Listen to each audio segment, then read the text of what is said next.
Good evening. I welcome you all to this webinar of HR Challenges while Managing Disruptive Change. Good evening. We are people from all parts of the country, HR India and Young Minds. Welcome Dr. Aquil Busrai and our prestigious audience to this special evening of Dr. Busrai. Sir, we all wanted to hear you. Thank you so much for accepting our request and being an eminent speaker here. So Thank you, ma'am. Thank you for inviting me. So words are very less for you, sir, and lot to describe, but still I have chosen few words from your, just to... He's an icon. He is an icon, sir, definitely. So just few words for you, for people who don't know you, sir. So our own Dr. Aquil Busrai, first of all, we welcome you to this special evening of managing disruptive challenges from HR point of view. Dr. Busrai has worked with a lot of blue chip organizations like Shell, Motorola, Unilever. His last assignment, corporate assignment, was with IBM, where he was working as Executive Director HR with IBM. So now over last couple of years, sir has his own consulting with the name of Aquil Busrai Consulting. This is not here, the things doesn't come to an end. So he is connected with all the HR communities, IMA, SOCAM, SHRM, CII, NHRD, DMA, everything. A lot of accolades in his bouquet. Pathfinder Award, Most Powerful HR Professional Award, in Most Powerful HR Professional in India Award, Lifetime Achievement Award by HRM Singer Summit, Z News Lifetime Achievement Award. So everybody is on mute, but on their behalf, I'll clap for you, sir. Welcome, sir. Welcome. So, Thank you, sir.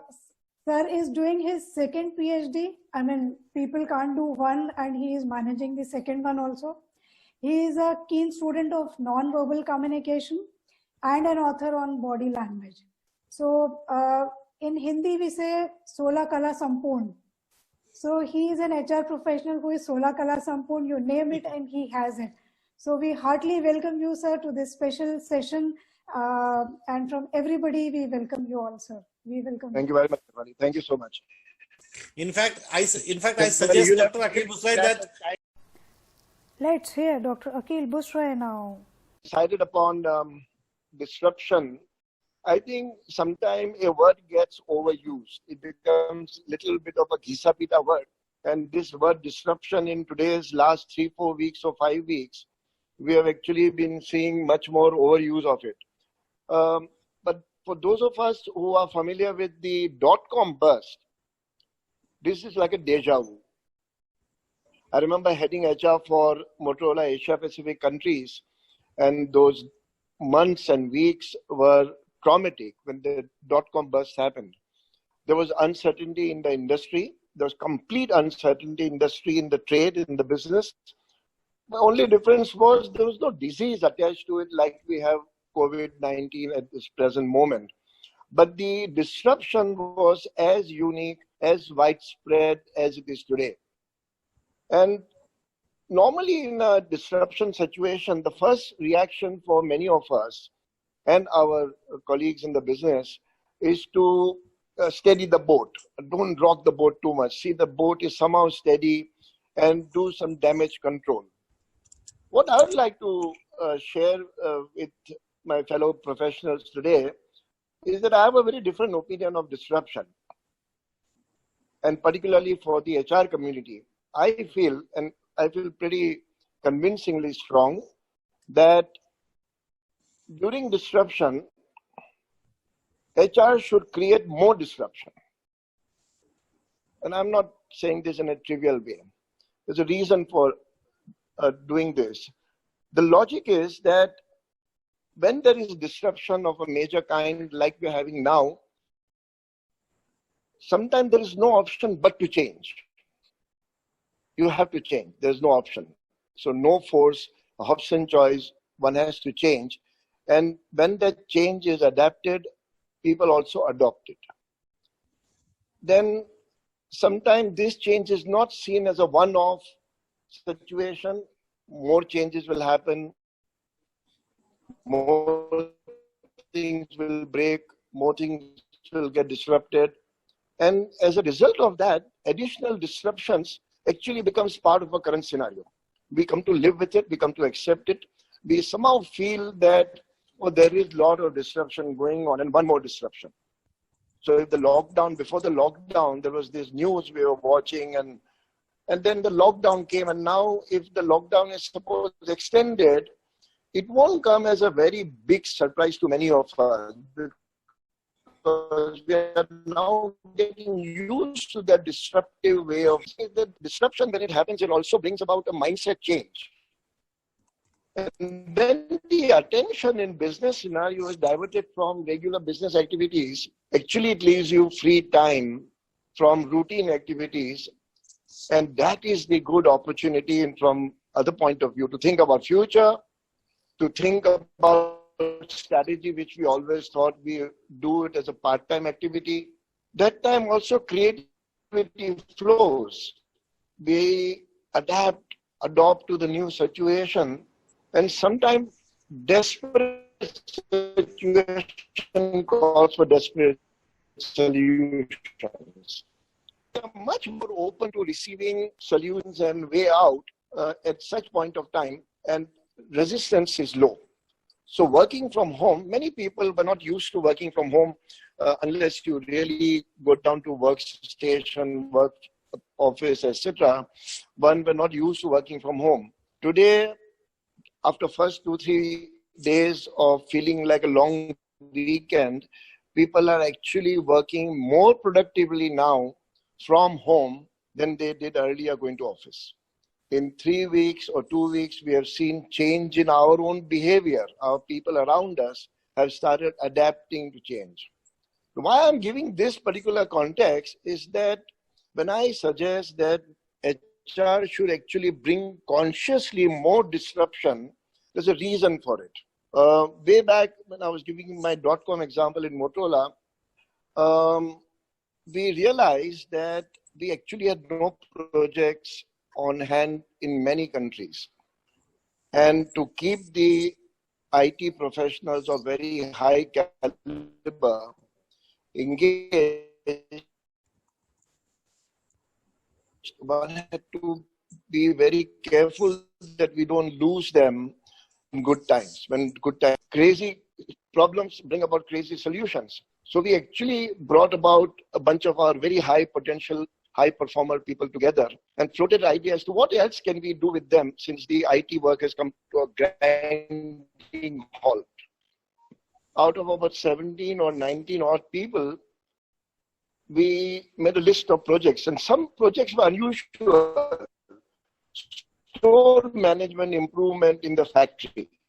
We had the factory in Electronic City in Bangalore, and software engineers but offer. Now is it clear? Is it clear? Yes, now it is clear. If it's not clear, please. Okay, now is it clear? Yes, it is clear, sir. So, store management improvement in factory. Some joined procurement process. One of my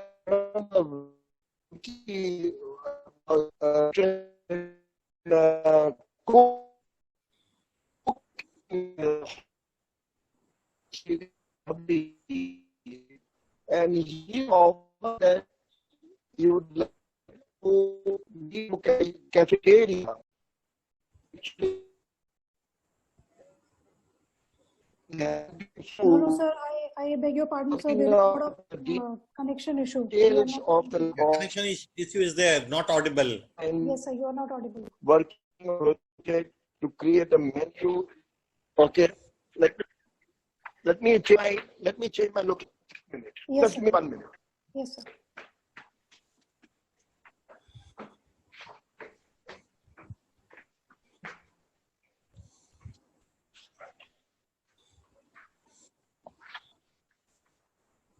Is this better? Yeah. Yes, sir. Now it is better. Is it better? Yes. Okay. So I will take a call from here. It is no disturbing sound, etc. So the point I'm making is that we've got to, as an HR community, bring about excitement, engagement, but be careful that we don't trivialize it. This is serious business. This could cost many people their career, their jobs, and it could actually downslide many organizations into oblivion. But idea is to make sure that the engagement level is kept together. So I would like to offer 3 points for consideration, and it just happened that the initials comes out to be MBA. First is maintain. B is for break, and 3 is for align. Maintain, break, and align. So let me elaborate, and maybe we can, during question and answer session, learn from each other a little more on this. This is the time to ensure that the HR community focuses on maintaining what is core to the organization. Because it's very easy to lose certain core systems, values. And what are those core things that could be? Organization values, brand reputation, ethical standards, communication with employees, with other stakeholders, including, say, campus and other external people that we deal with. This is a time to maintain those things on an even keel. You cannot let any of this slip, because reputation, ethical values, and other value system of the organization, if they slip, it could leave a very long-term damage for the organization. With Glassdoor, etc., you can see the impact almost immediately.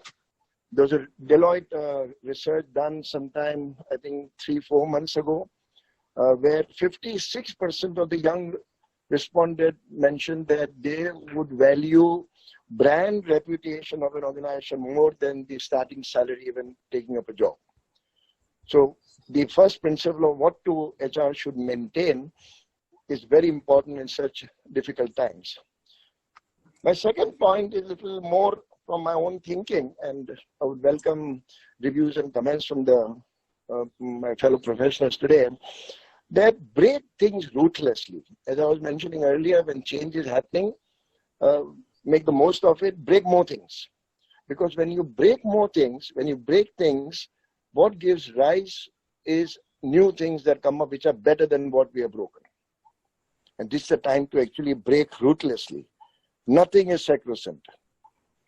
Nothing is holy cow. If, provided, the big if it adds value and is relevant, and is certainly not a novelty for the sake of it. I think one has to be discerning enough to make sure that it adds value and it is of relevance to the organization and its future business. This is the time to challenge status quo, because we get used to certain things because we have always done it like this. It has always been like that. It has worked in the past. Why change? We got used to it. We become famous for it.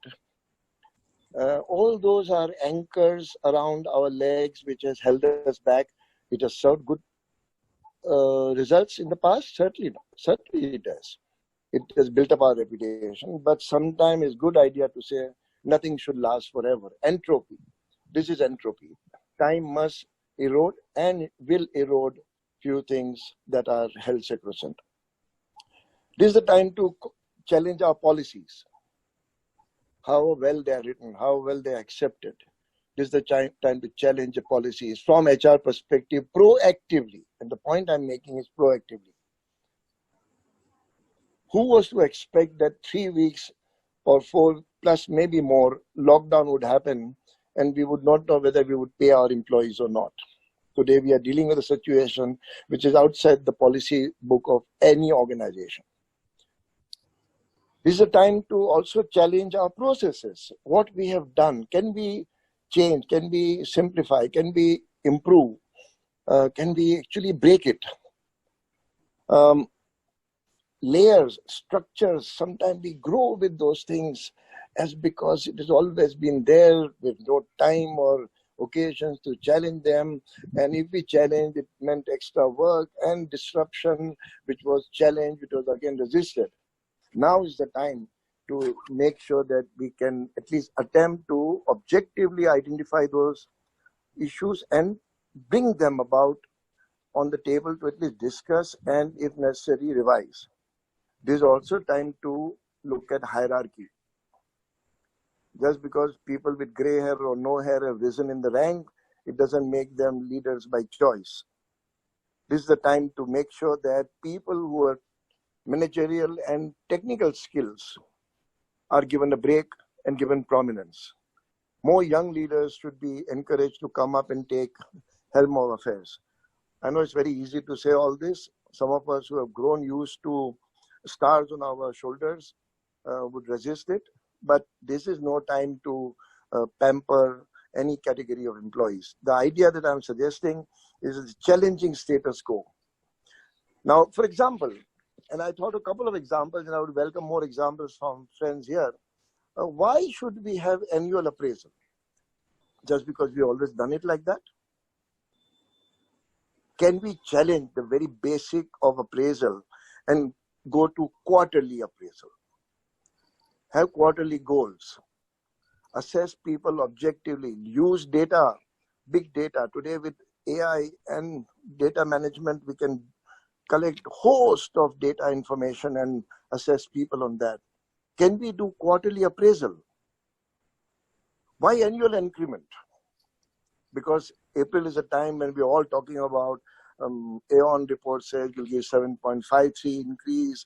Hewitt goes and says something different, and everybody has their own take on this industry will give 8%, 9%. And oh yeah, when we give 8%, the high flyers will get 12%, the low performers will get 5%, we'll keep the average at 8. In my opinion, since all of us have done this, including myself, and I think it's but fair because we are part of HR community to challenge, gone are those days of predictable increases. Can we challenge that annual increase and move to quarterly incentive plans? And why increment at all? Why not profit sharing? You bring in money, you take it. If you don't bring in money, better luck next quarter. And I'm not being impractical. I'm being very practical here that you have to bring to the table before you take something away from the table is the culture we have to build. Only thing, we will have to assess very objectively. We will have to have processes by which fair assessment is done and the objectivity is not lost and we don't lose people because of unfair practices. The whole working from home concept, which has now become a little bit of talked about and getting accepted, will be here to stay. It's so much more productive to work at your own pace in cities like Bangalore, Bombay, Delhi, Hyderabad, and Pune. How much time and frustration do we go through? And I'm not trying to trivialize to say that travel time. It's a question of getting yourself organized. All I'm saying is that this is the time to review what we have done and felt comfortable with. Business models are not set in stone. Just because we had a hierarchy that, oh, some business will be broken like this, there'll be department heads, there'll be industry heads, there'll be verticals, there'll be horizontal lines across functions. Why? Can we re-look at that? And this is the right time to look at it. We have to break some of these boundaries. And if I sound very theoretical or giving gyan, please excuse it because I'm believing in this, that this is the right time to look at all this. Maybe everything cannot be broken, but some of them certainly can be broken and should be broken. The bottom line is that if we get discomfort, then we are moving in the right direction. Too much of comfort is actually going to make us feel complacent, and the normal is not going to be normal from now on. Even after COVID crisis is over, what was normal will not be normal anymore. We will have discovered a new normal, and are we really prepared for that? Coming to the second part of MBA, last part of MBA. So one was maintain, second was break, and third is align with business. Some of us have become slaves to HR processes. This is how recruitment is done. These are the people who will sit on recruitment channels. This is how we'll be hiring people. This is how we'll be giving a reward. Have we really sat down with BU heads? And if not, this is the time to sit with BU heads and really understand what they want. Empathy, business empathy. Go into their shoes and find out, are we really serving them, or are we trying to get tick marks for our function? Please don't misunderstand that I'm not critical of my own function, and all of us are from HR, so I'm pretty proud to be in HR. But all I'm doing is asking whether we have really aligned ourselves with the business, and can we at least relook to, if we have aligned, can we realign more realistically? This whole idea of having set things which are already there, succession plan. Many of us have fancy documents of succession plan, and we think we've done a good job, and many of us have done an excellent job of that. Can we sit down and take a magnifying glass and look at all the people who are appearing as hypos and find out, can we pick the very best out of that? Can we be discerning enough to be self-critical in the interest of the organization? And can we relook at some of these things which were so far untouchables? I mean, this Dobie list of hypos, every year we think, let's add. How many of us have had courage to remove, including myself? No, it will demoralize people. This is the right time to look at which are the people whom you can bank on for rebound. When the organization rebounds, that is the time we will need all these people. And if we have made any compromise in their selection, we would have actually done injustice to business. This is the time to do things for which we had no time earlier. It was somewhere in our wish list. One day we should do it. We attempted, we didn't complete for various priorities that came in. But since this is giving us a little bit of hiatus, I strongly feel that this is going to be one opportunity to look at this option afresh, greenfield. If I were to start the company all over again, what would I do? And then comes the whole part that maintaining must be clarity, that we are not letting go some of the core. 4:27. Okay, I'll just take 5 more minutes. Yeah. And then break something very consciously, but not for novelty, but for adding value. And then align with business, so reinvent our processes and the way we serve our end client, including the end people who buy our product. Now, coming to COVID-19 crisis, I have a way of looking at it that we will have to break 2020 into 2 segments. I'm not going by months, but the first half of the segment will have to focus on driving efficiency. Because right now, everything is in confusion. Cost, sales, manufacturing, everything a grinding halt. Our methodologies and has to be agile. The work agility, which was being talked about in so many books and forums and seminars, will have to be now practiced. The most important opportunity that we have today is to use training and development, making sure that we provide both hard skill and soft skill and make employees ready now for the rebound curve. In recruitment, identify key roles for which we need good people. If there are gaps, this is the time to convince ourselves and the management that we should look at key roles hiring and identify future leaders and high potential very, very judiciously. Idea is that in the first half of this year, not year month-wise, but the first segment of 2020, we should be preparing ourselves for a rebound, which is bound to happen. It's nothing that thing will stay like this. In the second half, if the first half has been handled very well and employees are motivated and engaged, then we have a better chance of rebounding, because we will not be dealing with employee discontentment, disengagement.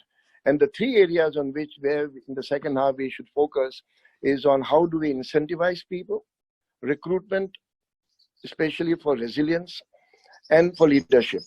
So the idea will be to make sure that we highly differentiate reward. And one of my suggestions was quarterly incentive plans or half-yearly incentive plans. no annual increases, predictable type. The cost has to be kept under control, because we would have gone through rough cycles. Many organizations would be looking at cost cutting through employee numbers reduction. And in that context, we must surely examine redeployment rather than reduce. And for that, you'll need training, reskilling. I know this sounds so theoretical. Actually, I'm surprised at myself that I'm talking like this. That is all easy to say, a big wish list. But if we do it in small bits and we partner with our line leaders, that how do we make our people ready for redeployed type of jobs, and how do we quickly get them ready, would be one of the options to consider. And maybe some of the things that will have to reduce costs would be, can we reduce working hours? Can we even look at different models of working? The idea is to be ready for the rebound that will happen in the later part of the year.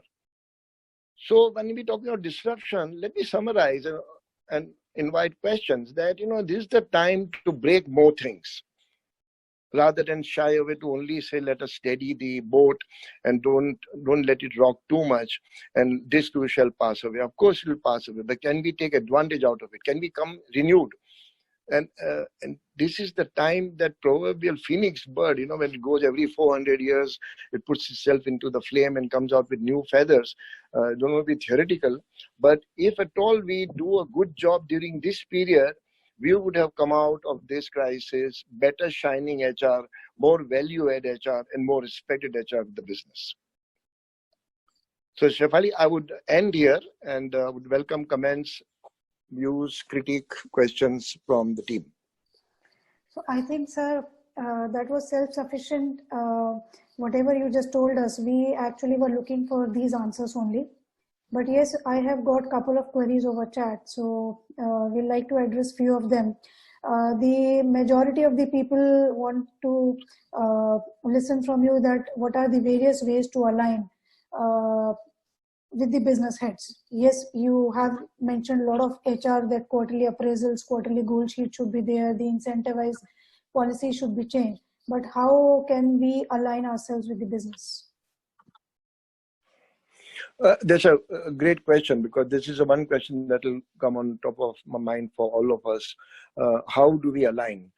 The idea, in my opinion, is that HR will have to understand business.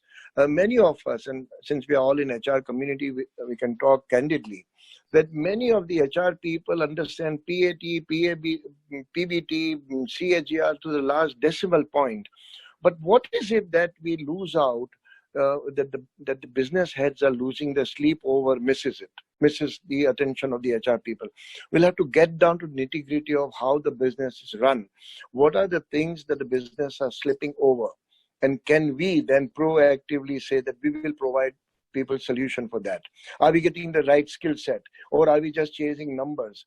We go and sign an SLA with the business heads that will give you hire people in 33 days from the time you give us a requisition. And if we do it in 31 days, we actually feel elated that we have met our SLA and exceeded. Of course, it's good to feel elated, but are we adding value? When people say, okay, I want to hire 15 salespeople, have we ever gone and tell them, sorry, I think in my opinion, you need 27 salespeople?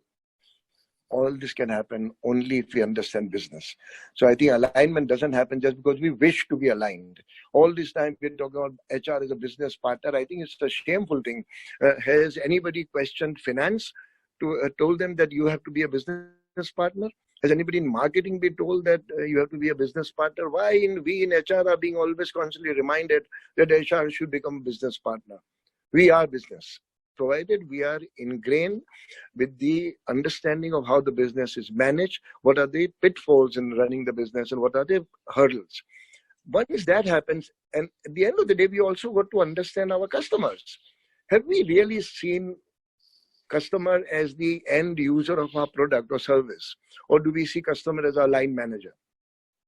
Most of us feel when we ask HR youngsters, who are your customers? Oh, as an HR BP, my customer is my line manager.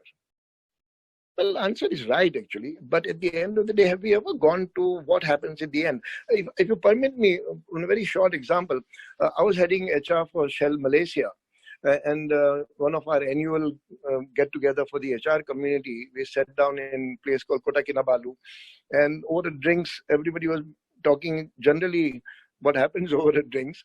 And we decided, can we do something that causes an aha factor in business? And then we realized that there were 856 petrol stations in mainland Malaysia as well as Borneo Island, which were actually manned by people who wore Shell cap, Shell logo, Shell jacket, everywhere Shell, but they were not our employees. Now, every 9th car was given a card to fill up as a customer feedback. And our score at that point of time was in the range of about 3.51 to 3.57 on a scale of 5, which was considered reasonably respectable from the industry average. What we decided in HR as a fun project, this was nothing, nobody mandated us. We divided the 856 petrol stations amongst all the HR people, and we took those petrol attendants without uniform to competitors. We went to ExxonMobil, we went to Total, we went to Petronas, and then we started observing how they do things and what are the things they don't do. And these are attendants. They are very low educated, but highly committed attendants. They came back, put their heads together, and then we started making plans as to how can we make better service. We were very surprised that in the first country council meeting, which was over 3 months from then, the score went up from 3.51 to 3.55 or 56. In the next country council, it went up to 3.59, and in the third one, it crossed 4.2. This was after 17 years that we had crossed the 4 mark. And in the board level, we discussed what is happening. I mean, what is the the marketing head smiled. He said, these HR guys are up to some mischief. They seem to always smile when we ask them what are they doing. Now, it was fun and games, but look at the connect that HR had made with the direct impact on the business. From 3.51 to 4.2, actually in terms of money, would come to anything between 1.3 to 1.45 million dollars. I'm not bragging, sir. I'm saying that we got to dirty our hands with business, learn where is it going, what is happening. I'm so glad that some of the people who I met, they meet dealers. They do a lot of work for dealer development. They are not employees, yet they know that those are the people who meet the first line customers, and their behavior, their conduct affects my product and my company's future. I think the point I'm making is that we've got to get down to align ourselves with business. And if we can't understand business, at least make sure we understand the business leaders and their needs. Great, sir. I think a lot of people must have got their answers. So now the next question comes to us is that during this crisis situation, a lot of disruption happening inside us humans also. So how do we see the future of HR? Now there is the economy up down is going, the technology, the AI is taking over. So how do we see the future of HR and what HR can do for themselves to enhance and save their jobs and to safeguard their people also? Shefali, 3 months ago, AI and ML and all this were some of the threats perceived. I think today, COVID-19 and the slowdown of business actually raises in the minds of many people, will I have a job or not 3 months down the line? Will the company have capacity to keep as many people? Talking to some of the CEOs yesterday, it's very clear that the business will not be business as usual after we come back from this crisis. The predictable part is difficult, but one can guess that there will be pressure on numbers. US has already seen 714,000 people who have been actually officially told that there are no jobs when they come back to work. I was speaking to a bunch of MBA students day before yesterday. It was in second. Today's what, fourth, right? Day before yesterday, second. Second is the day when the new management trainees join companies. It's the day when the summer interns start their summer internship. And here, a bunch of 78 students sitting in the campus and worrying as to what will happen to our careers. The normal will not be normal anymore. Many HR people themselves are apprehensive about their own jobs. And when you are worried about your own jobs, how can you bring confidence in the minds of others? These are tough times, and I don't want to predict anything, nor do I want to say everything will be fine. I think one of the things that I would suggest, and which has worked well in such similar crises, and we have observed good successful leaders do it, is a transparency and authenticity. Do not try to wriggle one's way out of an answer just to get out of the situation. Will the jobs be reduced? It would be very easy for us to say, well, I do not think so, but maybe we'll see. If you do not know, it's better to say, I do not know as yet. And if you know, it's better to say that there are some plans we are discussing and maybe it could. Now, people say, but it will demoralize people. People are smart enough to understand how the business runs. The credibility and the authenticity is the tool of trade for HR today. Can I trust what you are saying, or are you just telling me to make me happy today? Now, I'm not saying become very candid and brusque and create panic by being so open in your communication, so-called open in your communication. But all I'm saying is that share as much as you can, be transparent, be authentic, and be genuinely empathetic. I think this is the time to show empathy. This is not the time to show rule book to people and say, sorry, rule don't allow this. Sorry, this is how we have always done it. This is the time to break some rules. With a logic, with the idea that this is good for the organization, is also good for the people. I'm not saying run it like a circus, but at the same time, don't run a business like the old times or the prison rules that only this can be done. This is time to be agile, to be flexible, to be adaptable to new situations and invent new answers. I'm not being theoretical. I'm very serious when I say this, that this is the time to show your ingenuity and creativity in the right way that will sustain business continuity and make sure that the business comes back, rebounds. Right. So I think situation is tough for all of us. All the things have come on together. So, but in this tough times, how can the shop floor employees be managed? Because some of the shop floor employees are on paid leave. How to support them? How to engage them? How can we show them the way forward? Shivani, tough question, because a lot will depend on which industry you're referring to. Some of the industries were already going through tough time much before COVID-19 came on the scene. We saw some of the industries struggling, automobile for one. And this has come as a blow to those industries and other industries. Whether demand will pick up, whether there'll be propensity to spend money, the economic model, whether the affordability is there or not, these are all going to play a big role in rebounding of industry and the products and the services in the market. Many of us will not spend money like we used to do before this crisis. Honestly speaking, we will be very, very careful, because I think some time that we have got to introspect on how we live, what we consume, what we don't need.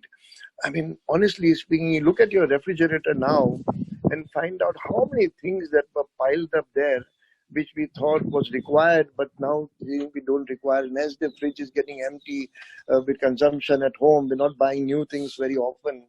We are realizing that actually we can do with much less. And if we realize that we can do with much less, there are other consumers who also realize that we can do with much less for our product and our services. I'm not being very pessimistic or sounding gloomy, but one has to be realistic and be prepared for the worst time that may come, likely to come. All the predictions that are happening is that the global market is on a slowdown. I worked in oil and gas industry and never seen dollar barrel touch less than $30 or $32. Today it has. Whether at a macro level, at a global level, or at a micro level, at the bazaar level, at a kirana shop level, that is immaterial. They are not economists to discuss economic upturn and downturn. The fact is that the business challenges may hit employee numbers. And when cost cutting happens, first thing that many organizations resort to is number cutting. That's why initially I mentioned that look at redeployment rather than reduction. And just for sake of same example, when we were cutting down our factory in Bangalore, and when we had a pager factory, and when the pager went out of business, we had to close down the factory. We tried to redeploy those people in our other network business. They did not have the skill. We said, can we train them? But of course not. You can't train everybody to become a nuclear scientist. But we froze recruitment in other businesses till they had given it a try. The very signal of freezing recruitment in other growing businesses sent a signal that we care for you as an employee. This is the time to show care. This is the time to build. And if you have retained their brand reputation that this company is a company where I can build my career, when things change, that will become a beacon to attract good talent towards us. If we take shortcuts and if we start taking measures that will hurt our reputation in the market, now I'm realistic enough to say that it doesn't mean we'll not cut costs. If we have to cut costs, we'll have to cut costs, period. But do it with dignity, do it with fairness, do it with objectivity. This is the time to stand up and be counted. This is not the time to play games or be with in a situation where your conscience says we shouldn't do this, but I have to do it because my hierarchy says so. And I'm not being very impractical in saying this. When you stand up for what is right, this is the time business will also listen. Because the price they pay for not listening to HR will be tremendously unpredictable even for them. This is the time to make HR people function, stand up as an advocate for employees. I don't want to sound like a union leader. I may be actually sounding like that. But this is the time to stand up for our employees. Be that fairness as a person who can be trusted to say, I know they will take a tough decision, even if it's separation, but do it in a fair, logical, objective manner. Let your conscience not be compromised in doing something which is going to be very tough anyway. But I'm not saying shy away. I always use an analogy that an HR person in such times should have a mind of a surgeon, precise, concise, and decisive. If you have to cut, you have to cut. But the heart of a mother. If we combine this heart and head together, we will come out with a solution that is both fair to the organization as well as to the employee. And it will show. It will show. And if any HR people are afraid that they will be paying a price for it, I wouldn't say they will not. Sometimes, depending on the culture of the organization, one has to be very prudent. One has to also pick and choose battles. But at the end of the day, line managers also understand that you are saying something that is good for the organization and not because you want to be popular. Right. I'm sorry if I went out of the brief, but I feel so strongly on this subject. This is the time to be counted. No, sir, actually, you are very much in the subject. People are loving to hear you. We are running short of time, but just a last tip our audience would love to have from you. I mean, you have a huge fan following. In our today's forum also, we have a lot of great leaders. We have aspiring managers. So they want to know your success mantra. And also, lastly, that in this coming future, how do they keep a track of their employees and how they keep things intact? So I have no mantra. I think all of us are learning all the time, including myself. If you look at today's time, I was in a call in the morning with my reverse mentor. He's a very successful entrepreneur. He's only 25. I, of course, won't take his name to respect his wishes. But asking him as a startup company, how is he handling? And I was so refreshed listening to my reverse mentor. He said, why should I be afraid of? 2 years ago, when I started this venture, I started with 4 people. And today, when I have X thousand people. If the numbers goes down, I'll bounce back and rehire them. Now, I never thought in that line that you can actually, but the only mantra I have, and I hope I can keep it, is to keep learning from anybody you can teach. Anybody, young, old. I don't think learning is a domain of only people with experience. I think today's youngsters have so much refreshing way of solving problems where we stumbled. I wouldn't discount experience. I mean, less the thing that, experience is a substitute. But I think the only mantra that I wish I can continue is I keep learning, keep learning, keep learning. Great, sir. And any tip for our great leaders and the aspiring managers, sir, you would like to give? I saw the list, Shefali, and there are a lot of senior colleagues of mine here on this call, and I respect them a lot, and I really sincerely thank them for joining this call. If you can give them my email address or phone number, I would very much love to hear from them, their views, also how they are handling it. There is no right or wrong answer in today's world. It's a collective judgment that we are all working on. The line managers are not falling short. I did a poll this morning from some of my HR people as to which companies are taking proactive actions in senior management, reducing their own salary. I get 7 names within 5 to 10 minutes. Apollo, 25% reduction in the top management voluntary. A company called Compass has actually, the CEO has decided that he will forego his remaining part of the year's salary. Now, it may not be big money. It may not be 50 crores or 100 crores or 500 crores. It doesn't matter. It's a gesture that I'm in the same situation as my workers are. Today, the highest hit people are the daily workers and workers who have no savings. They earn weekly, daily, monthly and spend. They don't have a bank balance. They don't have something to fall back on. And that is the time when senior management stands up and say, I will take a cut in my salary or I will let go of my incentive.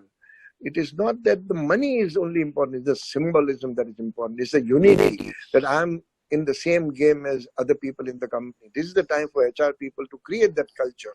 We are all in it together. One company has decided the MD will give his whole month salary for this month and next month. But the second layer has said we'll give 25% of our salary. It doesn't matter they're giving 25 or 100. That they are participating in empathy with the rest of the people who are less fortunate than them in terms of earning. I think this is the time for HR community to show one word. If we can just show with bold letters in neon sign that I empathize with you. Not sympathize. I empathize. And if I empathize, I'll do everything possible under my power to find right solution. Not only for employees. We are not here to just say that, oh, let's do benefit, let the company go to reds. No. We have a dual responsibility to the organization as well as to the employees. We have to balance both. But not blindly to such extent that we sacrifice something knowingly of either of the stakeholders. And it is the time to keep a level-headed. Most important, the last point I will make is it is time to speak up. What can happen? If we speak up the truth, if we speak up our conscience, if we speak up our mind that this is not, we are not doing the right thing, at least we'll have a satisfaction of later on to say, see, I told you that time. You sound like a childish argument, but this is the time to really have courage to speak up what we feel in our conscience and not be that goody-goody, lovey-dovey function head, which is very popular with the line managers. If we have to, but be respectful with the line managers. I'm not saying pick up fights. I'm not saying pick up arguments. I'm not saying be difficult. But if there's some principle involved, speak up. Right. I think, sir, this is a beautiful insight what people wanted actually to have you from today. And respecting each other's time, your valuable time, our audience time. I think we have to sum up this discussion, and it was very fruitful today. I will just ask Samar to express his gratitude towards you and our great audience. So, Samar, over to you, please. We are extremely grateful to you, sir. You always live up to our expectations. In fact, you always go beyond our expectations.